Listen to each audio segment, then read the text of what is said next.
think the game is trying to tell me that it's excited that I'm going to play it. Hello everyone and welcome to Cauldrons of War Stalingrad, the second installment in the Cauldrons of War series. You might still remember the first one that I played. I think it was called Blitzkrieg. I don't know. Kind of forgot, but it was a fun game and I am interested in playing the second one. So let's get started here. We're going to play as the Germans once again because that's the most interesting side as usual. And take a look. This is a blind LP. The last time what I did is the first time I just did a run and looked or was checking how far I could go. I remember that first time I got like a minor victory. Then I replayed in order to see if I could do a lot better.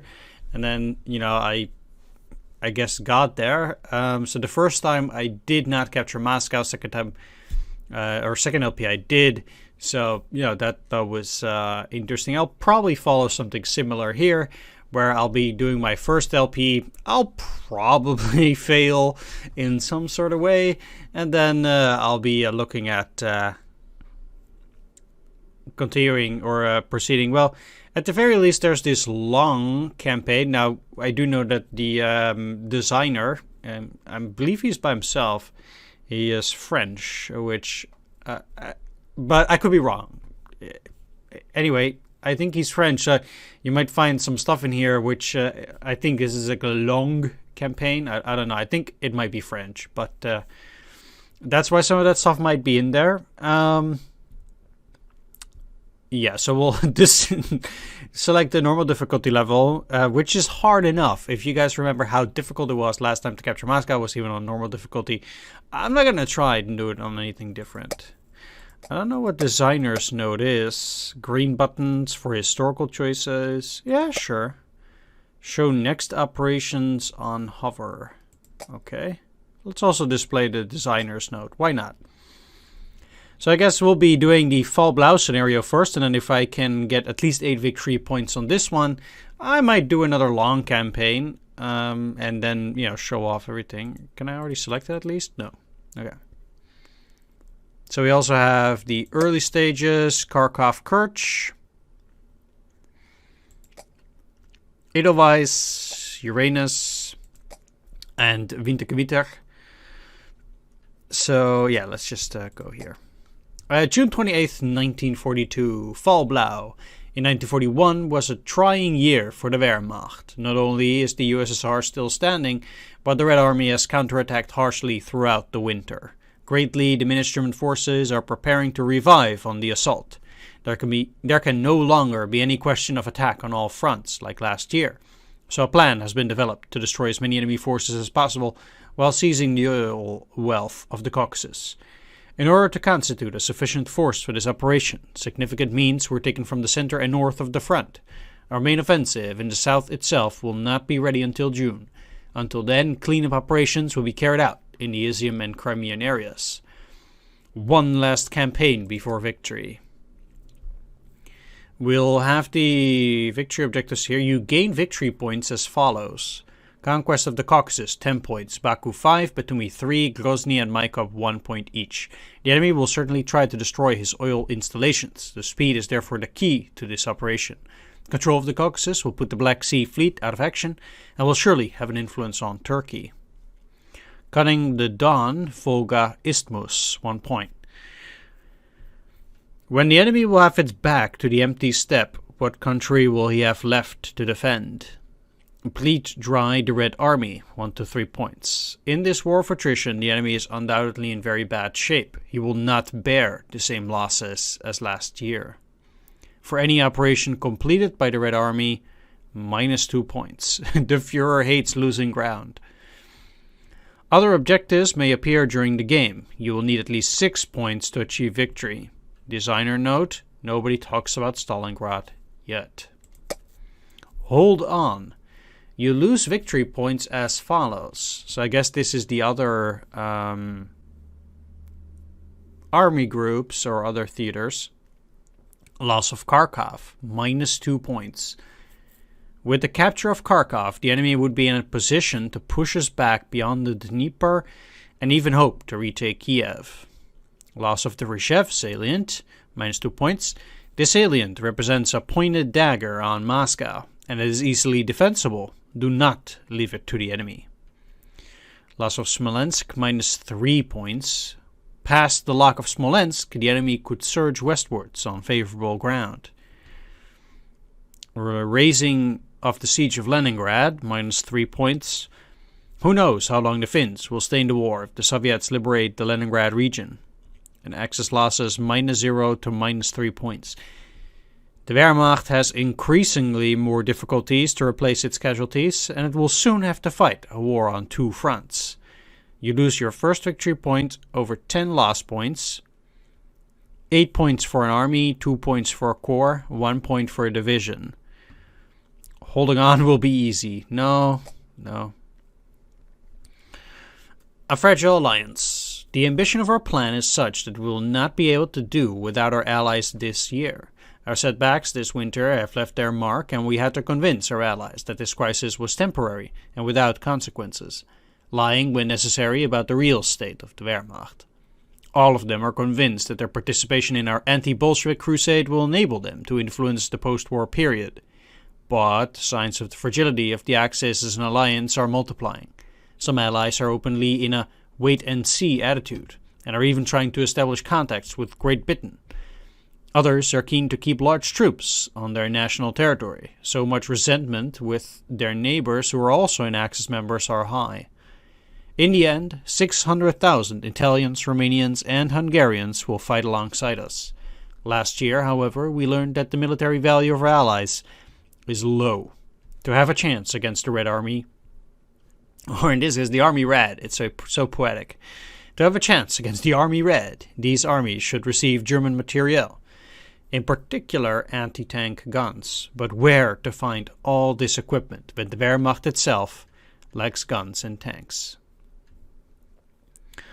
So the historical route is keep our equipment, which decreases Axis cohesion by 10, decreases Axis allies cohesion by 1. Let's equip them increases Axis cohesion by 10, equip allies by stripping German units, decrease cohesion of North and Center Army Group units, increase Axis allies cohesion. This is... Never mind. I will equip them. Our units from the North and Center armed groups had already been heavily involved in replenishing the units participating in Operation Fall Blau. Needless to say, our generals took badly the fact of having to part with more material for the benefit of allies whose military value in their opinion is anyway too low to make a difference. Troop cohesion of Army Group Center and North -1, cohesion of non-German Axis units +1, Axis cohesion is +10, 10 guns and 1 tank taken for the benefit of Italian, Romanian and Hungarian units. Loss of the obsolete material traits for these units. Okay, I will have to see what all of these things do. Consult the wiki on the consequence of the Axis cohesion score. Our plans are in the hands of the enemy. A liaison aircraft has just crashed behind enemy lines. There would be nothing catastrophic if it did not carry the blueprints of the first phase of the Blau plan. A rescue mission was able to locate the aircraft, but did not find the precious documents which are now probably in enemy hands. What lessons will the Soviets draw from this information? Will they believe in a disinformation operation, or will they strengthen their defensive system? At the High General Staff, the question of speeding up operations arises, but for the moment, the time has come to the Führer's wrath. I guess it's for the Führer's wrath? At the 23rd Panzer Division, deemed at fault, heads are cut. The atmosphere is deleterious, and this affair fuels the deep divisions within High Command. Army Group South Command points -2 for this turn. The enemy draws conclusions, but you will not know which ones. Okay. The Führer is furious. And here we are. We start with a Moscow focus of higher than 50. Okay. Axis cohesion 60% and barbarity 30. Let's take a look at not here, at wiki and also for the sounds actually. Option sound. I don't know if it's on. I guess it is on now.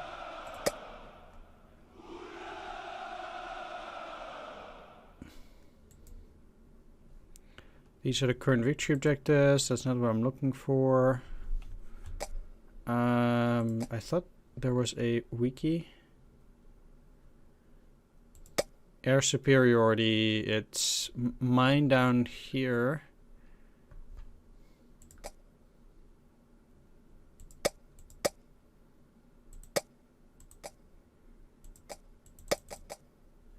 Not sure, that doesn't do anything for now.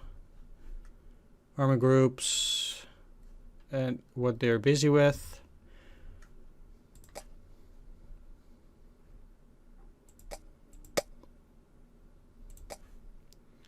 Okay, then I have the game's wiki here. Let's start with barbarity. With each level of barbarity, the Soviet armies gain a bonus. The barbarity score also directly influences the chance of seeing partisans appear. And we're currently at 30, so we did pass the 25 threshold. Soviet armies lose their last 2 cohesion points less easily. That's what we're at with barbarity. Axis cohesion score. The march east was not triumphant, and Germany's allies are increasingly preoccupied with their own national interests. Among the troops, the lack of consideration on the part of the Germans and the setbacks of the Axis forces interrogate soldiers who wonder what they're doing so far from home, fighting in a war not of theirs. Diplomatic effects of Axis cohesion. The higher the Axis cohesion score, the more Finns or even Turks are likely to actively participate alongside you. Okay, if it's below 25, the non-German Axis troops lose their cohesion more easily. An Axis cohesion score of less than 0. The trains transporting soldiers and wounded only seem to go one way, westwards. OKH suspects our allies are gradually bringing their best men back to their national territory without replacing the departure. The same is undoubtedly occurring with the equipment. Non-German Axis troops lose their cohesion even more easily. The tiredness attrition of these units is increased and not reduced much. The cohesion score varies depending on the successes and failures of the Axis in other theaters of operation. Some of your choices and the losses suffered by your allies are also taken into account. Okay, now we have the last new thing, which is focus on Moscow. Moscow is still under threat of a fascist offensive. Moscow is not only a strong symbolic objective, it is also the hub of the Soviet rail network. Moscow taken, the North could not hold out for long. The ferocity with which the enemy defended the Rzhev salient can only have one cause. He intends to use it as a springboard to Moscow as soon as the good weather returns. The enemy's intentions are clear and are confirmed both by interviewed prisoners and by the numerous reconnaissance missions carried out in the Moscow area. A Kremlin focus score representing the Stavka's belief in a main offensive towards Moscow is displayed on the right of the map. As long as this score is positive, the player cannot move units to the south, southwest, Crimean, and all their operations. Alright, I get it now. Fair enough. That makes sense. So because we have a Moscow focus of higher than 50, it means that the enemy cannot send anything there. Alright. Yet this is the Mer Noire, where it's the Black Sea. So like I said, this guy is definitely French. Let's just go from north to south. I'll just make this kind of a episode 0 kind of thing, where I'm just going to go over all the new stuff, all the information, and the talks and things like that. And then we'll start with the actual gameplay on the next turn. A lot of these games just have a lot of new things and a lot of talk at the start, and I'm the kind of person who really likes to explore all of that stuff. So if that's not your thing, well, kinda too bad. Anyway, let's start up north in Leningrad. We're at the siege of Leningrad. The city of the revolution is under siege, but it's not certain that the Wehrmacht can afford to take it by force without suffering significant losses. A slow siege may be preferable to a bloody capture of the city. That's what we're at here, together with the Signavino. Hier beginnt der Arsch der Welt. Okay, that's the ass of the world. Wow. Fighting has been heavy around the Volkhov River, and the latest Red Army offensive has been contained. Leningrad is only a few miles away, and the Wehrmacht will do anything to prevent Red Army from linking with the city. We have a bunch of troops, but no actual army here. And here we only have the 50th Corps. I'm not going to read every single division. That would just take too long, and apparently a lot of them say the same stuff.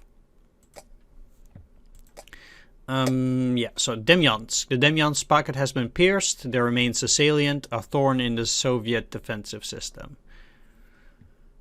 Fair enough. That's here. This one, the Dnieper Reserve Drive. The northern pincer of operations to reduce the reserve salient will make it possible to cross the Dnieper and participate in the isolation of German units. Also know that we cannot actually attack in any of these because they are defensive operations. So, and I don't think we can switch it back to going on the offensive. It doesn't seem likely. Reserve Shitovka. Rough and densely fortified terrain awaits the Red Army in its attempt to reduce the reserve salient. And yeah, that's from up here. Here, the push towards Orel. The German positions are in front of the Oka River and the town of Orel. A resolute Soviet offensive may well push them back to the Desna River. Then we'll start with the actual offensives over here with Blau Phase 1. Voronezh is an important railway junction which controls the north-south rail traffic. Having the city captured would greatly complicate the logistics of the Red Army. However, the road to Voronezh is cut by many rivers, so much opportunity for the Soviets to slow down or even stop the German offensive. We have 4 rail here, that's nice, because I remember that this rail is very important. It means that you can you will get a certain amount of logistics. Whatever the logistical capacity of a front or an army group, it will never exceed that permitted by the rail and road network of the theater of operations. This score represents the maximum local logistical capacity. So I will have to reread upon how that works. The logistics supply system. Here we go. To attack, the army must be supplied with ammunition, also with fuel if it's a panzer army. Each turn, armies are supplied automatically according to railway capacities of the army group and the operation. To get more supply, you will have to use actions.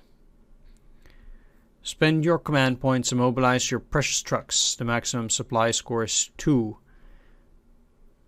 Yeah.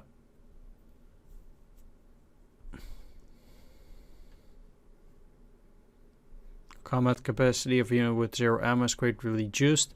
So, basically, I think that if the rail network is 4, each turn it will provide 4 units at random with fuel and ammo, or just only fuel, or just like either with with one of each, or with only one of them, I think.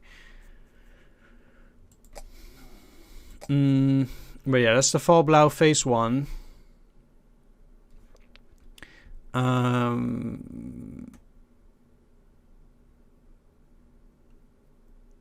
However, the road to Voronezh is cut by many rivers, so much opportunity for the Soviets to slow down or even stop the German offensive. That's the first one. Then down here we have the road to Rastaf. Beyond the Mias River, a difficult steppe extends to Rastaf, gateway to the Caucasus. Having the 17th Army try and do this is a lot less exciting here, to be honest. Below here we have the Crimea with the siege of Sevastopol. The port of Sevastopol is strategically located on the shores of the Black Sea. The site is naturally protected by cliffs and hills which surround it. In addition to these natural defenses, here are the most formidable coastal defenses of the whole coast. The Wehrmacht will have a lot to do to take the city. I guess it does. This hasn't been that long of an episode as I thought it would when it comes to just talking. So let's just get started with the Crimea. So we do have this siege artillery. Well, actually, yeah, some of these are special, so I will read those. This is Gruppe Mattenklot. Bringing together German and Romanian troops, this group belongs to the 11th Army. It is much more sizable than these corps-type units, but it does seem to have less experience, because this is level 2 experience. The tile, which is seasoned units, whereas these are spades, so they're more effective, but they're smaller. And well, yeah, these guys just have a little bit more infantry, whereas these guys have slightly less. They could still be reinforced, although they do have only 1 fuel as well. And then we have the 22nd Panzer Division here with obsolete armament. This unit is equipped with outdated equipment. Its equipment was undoubtedly fit for 1939, but is no longer sufficient to face a modern army. In the fields of anti-tank and anti-aircraft warfare, deficiencies are such that this unit would be practically defenseless in the event of an enemy armored attack. We have the siege artillery. In order to reduce the defenders of Sevastopol, the OKH spared no expenses and never had such a large concentration of heavy guns been gathered. Alongside 305 and 420mm howitzers are Thor and Odin, 2 giant 615mm howitzers. The Queen Mother of Howitzers is also part of the game. Dora, an 800mm gun that requires a double track to be moved, and whose shells are capable of piercing 8 meters of concrete. And a Romanian mountain corps. No text. No text.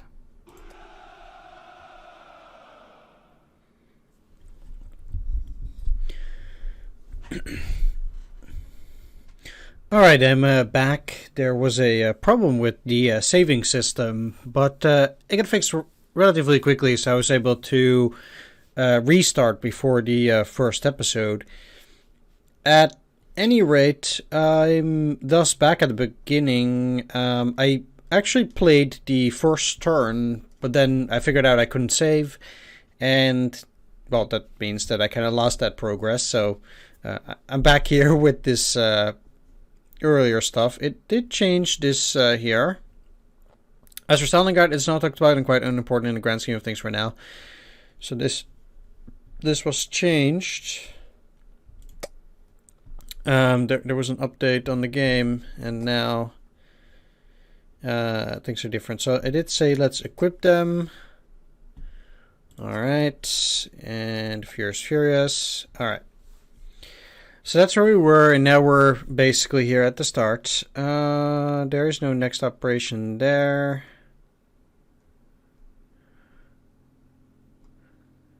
And as you can see here, the interesting thing is when they attack, that's just not... yeah, you can basically see everything that happens. Alright, that's quite funny. Let's go back to the Crimea and see what happens. So apparently at the start now, this coastal army is already exhausted. So that's also different. Either way, let's... another interesting part is you don't have to go to the front.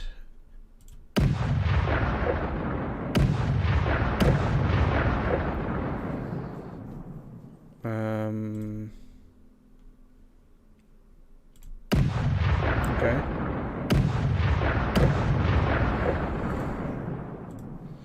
I guess that means for this turn, I will... Funny that they are retreating, but they also died. So that's weird.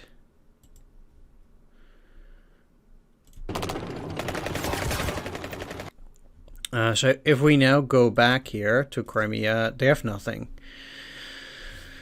Or the Siege of Sevastopol, indeed. So, I don't know if I read this before. The port of Sevastopol is strategically located on the shores of the Black Sea. The site is naturally protected by cliffs and hills which surround it. In addition to these natural defenses, here are the most formidable coastal defenses of the whole coast. The Wehrmacht will have a lot to do to take the city.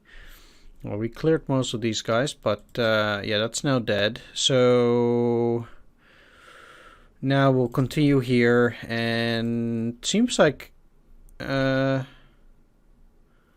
14th Motorized Corps is pinned and in reserve. So there are definitely a few changes to the game here. Oh.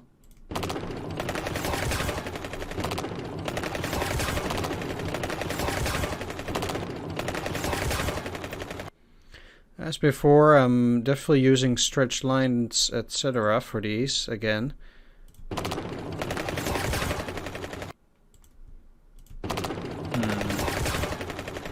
Not too happy that they only dealt with the 13th Army. If we look at it now, my progress, I guess, in this department is a bit worse than before. For sure. Let's go to center. Last time I did shelling. You guys don't have that much artillery, so I'm not particularly big fan of shelling here. Same for here. To be honest, I actually think these guys are pretty weak. Over here, these guys have reasonable artillery, but ideally I'd be looking at least... yeah, I'm still gonna bring up the motorized, bring him to Hilgesgruppe Mitte.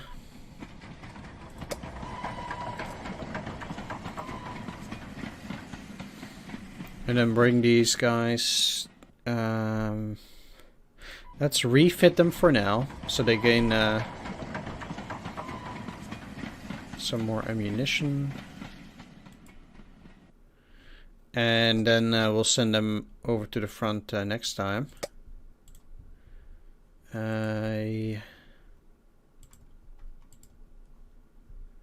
We'll be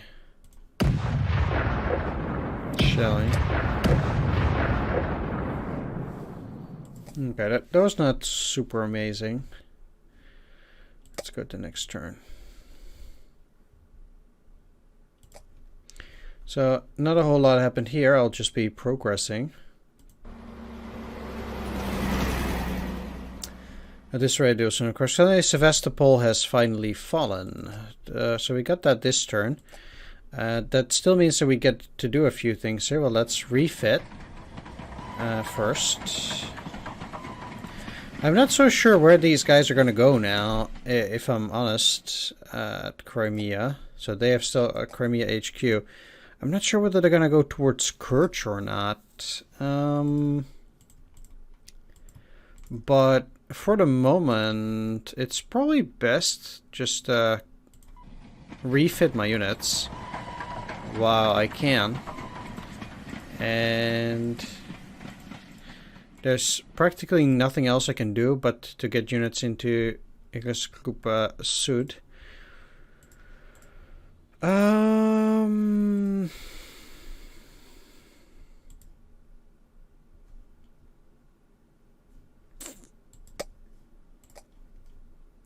True question is, which units should I put there? I can, because if they're gonna take some of these corps and try to get them over to Leningrad for whatever reason.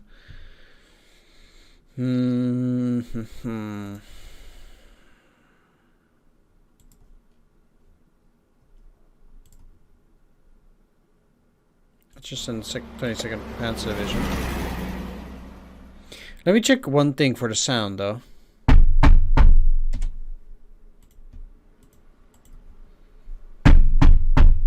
it seems there's nothing going on with the sound. Either way, they restored our communication with the 13th, and these guys probably just killed themselves, the 21st Army. Yes, they did.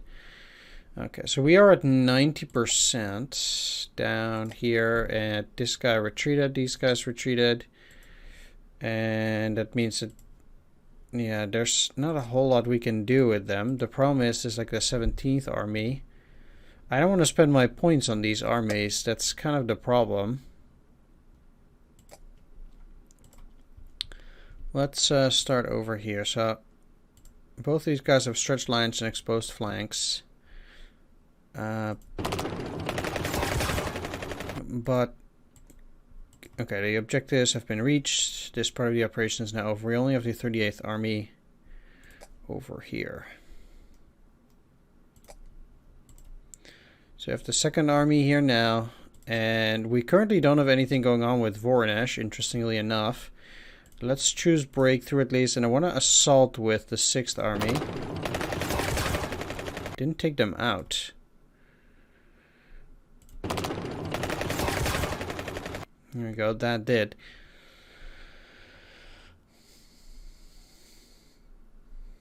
What does that mean? Well, it does mean we're currently on 2 rail capacity. At the very least, like, I need to use Hedgehog defense to get rid of those stretched lines and exposed flanks.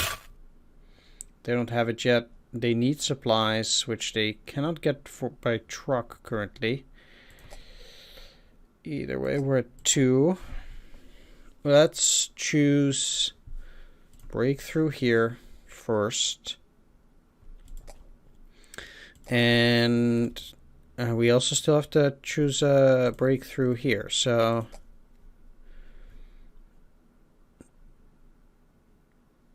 kind of indeed looking to do things like that. The Soviets got air superiority here,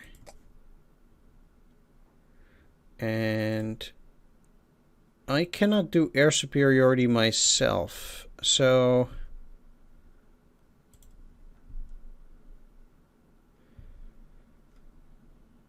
I'm not... I believe there used to be an option here somewhere to get air superiority. But that doesn't seem to be there anymore, even though I have plenty of planes.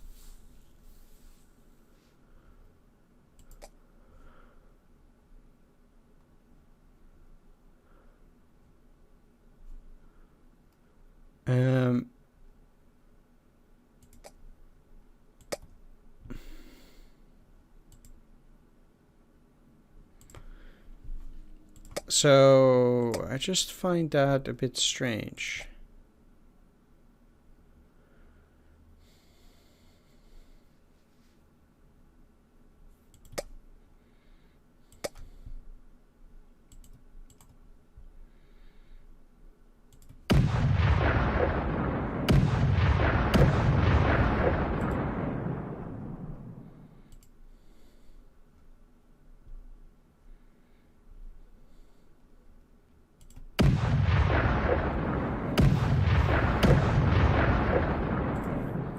Well, they don't need to die as long as they lose enough units. What happened here? Air superiority. There's nothing I can do about air superiority currently. Barrier troops. Let's refit.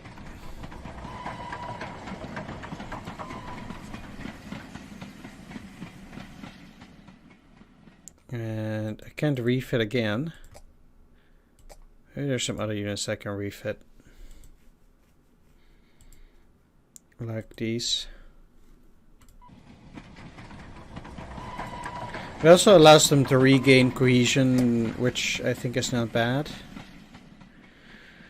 Next turn. Sevastopol has fallen. This important event immediately increased the confidence of Axis soldiers. The huge means employed to support the siege can now be employed to support our offensive towards the east. Cohesion of Axis forces +1, strategic rail capacity of Army Group South or A +1, command points of Army Group South +1, or Group A. Axis cohesion +5. The Soviet Southern Fortress is ours.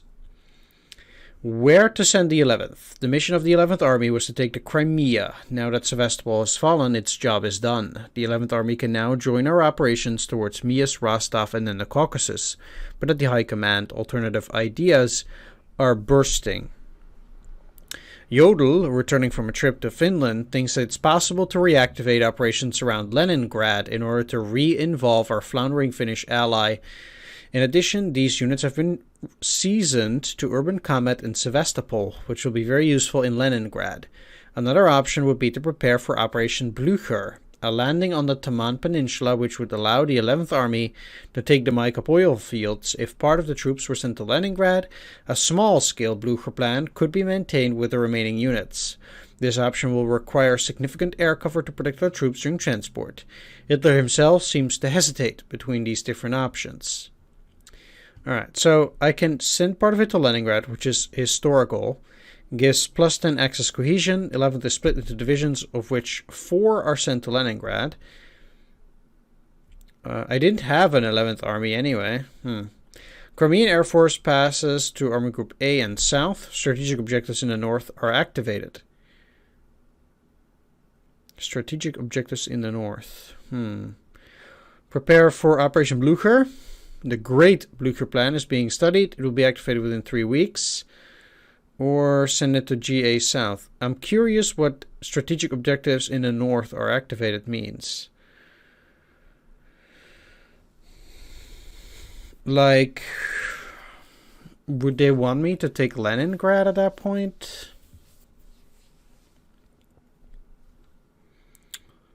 I'm curious to see what would happen if I send it to Leningrad indeed as the historical option. Now, if you were to ask me, I would think it's better to prepare for Operation Blucher. And if I were to seriously play like the Grand campaign, I would use prepare Operation Blucher.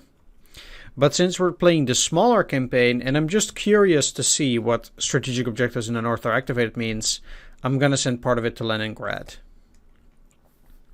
Should we take Vornash? We've already read this one previously. I'm going to take Vornash. Yes. Operational adaptation. Our operations call for defensive in 2 main directions, east and south. It therefore seems logical to split Army Group South in Army Group A in the south and Army Group B in the north and east. In this scheme, Feldmarshal von Bock, who commands Army Group South, would take command of Army Group B, and Wilhelm List would have that of Army Group A. Von Bock, with whom the Führer is already in permanent conflict, which is vigorously opposed to this decision. Although it is obvious that he is protesting against a possible decrease in his power, some of his arguments make sense. The solution of the 2 groups would amount to dividing our efforts in 2 perpendicular directions, making the task of our logistics even more problematic. What should we do? Keep Army Group South, nothing changes. Create 2 groups, net gain of 1 command point. Splitting Army Group South. The decision to split the German effort into 2 totally different directions to be pursued simultaneously is often seen as a mistake made by the Germans during the 1943 campaign. The decision was not in itself stupid, if it was a question of pursuing the remnants of a crushed enemy. The strategic and disorderly retreat of the Red Army was interpreted as the final dislocation of the adversary, rather than a maneuver intended to save the Red Army from a new giant encirclement.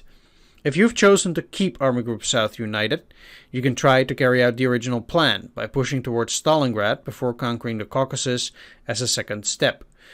If ever you have chosen to split your army group, don't worry. Other events will allow you to define which group you will give priority to. Interesting.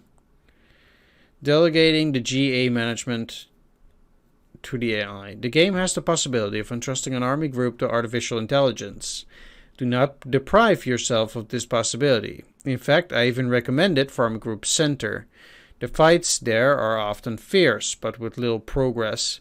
Interest for the German player is limited, and the AI will handle this operation well enough for you to concentrate your efforts elsewhere. Delegating an army group to the AI will not prevent you from performing actions. The AI will make do with the command points that you have left it. To delegate an army group to the AI, click on an army group and then on the gear icon on the left of the screen under the command options. The same button is used to regain control of the army group. Okay, I didn't know that. That's interesting. I actually like these. So let's see if we could do that. Hegersgruppe Mitte. This group is now managed by artificial intelligence. Okay, fair enough. I guess that's how it works then. So Leningrad, North, S and SS. Crimea, there's nothing in there.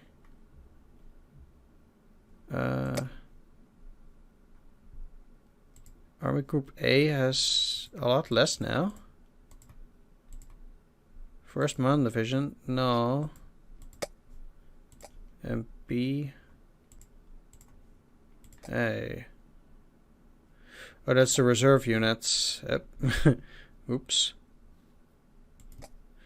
Yeah, so those guys are retreating. That's fine. Nothing happened here, interestingly enough.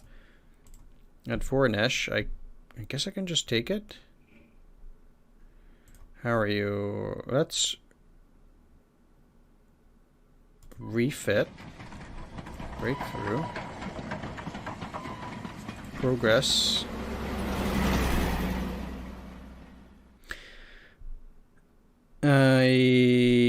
Voronezh has fallen. The Soviets will probably not leave the strategic city in the hands of the Wehrmacht. Heavy fighting is undoubtedly to come in this sector. Rail capacity of the Bryansk, Don, Stalingrad, and Southwest fronts, -1. Progress of the operation, 100.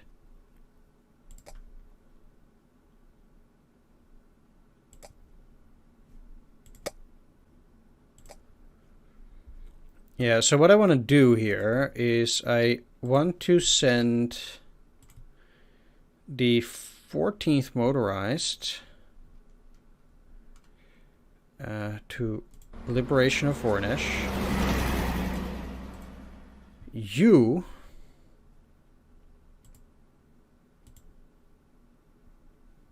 why Liberation of Voronezh?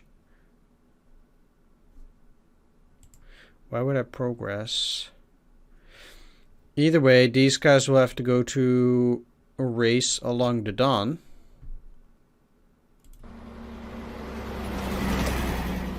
I know it sucks because now I have only 1 point left, but now at the very least I still have these.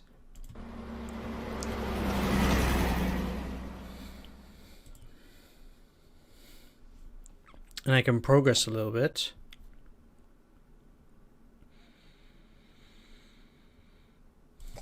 I do have additional points here.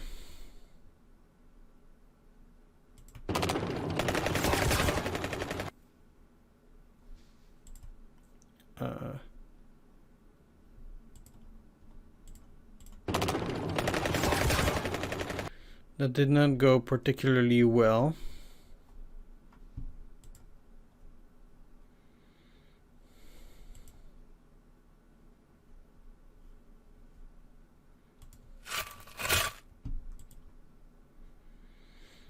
Let's do that.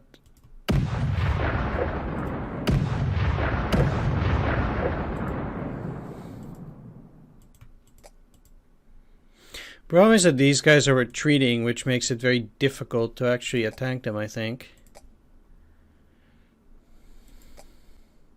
Beyond the Sasna River, so they do now have the 16th there. Which is fine for me.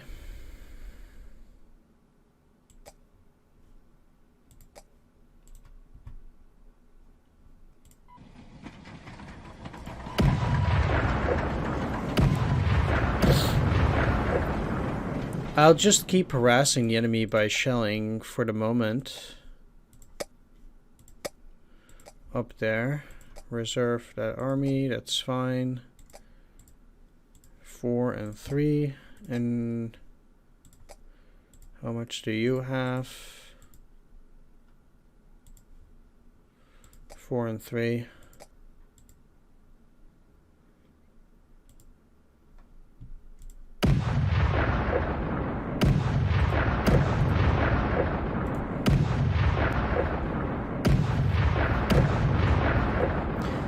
The Soviets do actually lose reasonable numbers. I'm actually quite happy with that. So that's not too bad. Either way, I'm gonna wrap things up here. I want to thank you for watching. I hope you enjoyed this video. If you did, please leave a like, comment, or subscribe. And I'll see you on the next one. Take care. See you then. Bye-bye.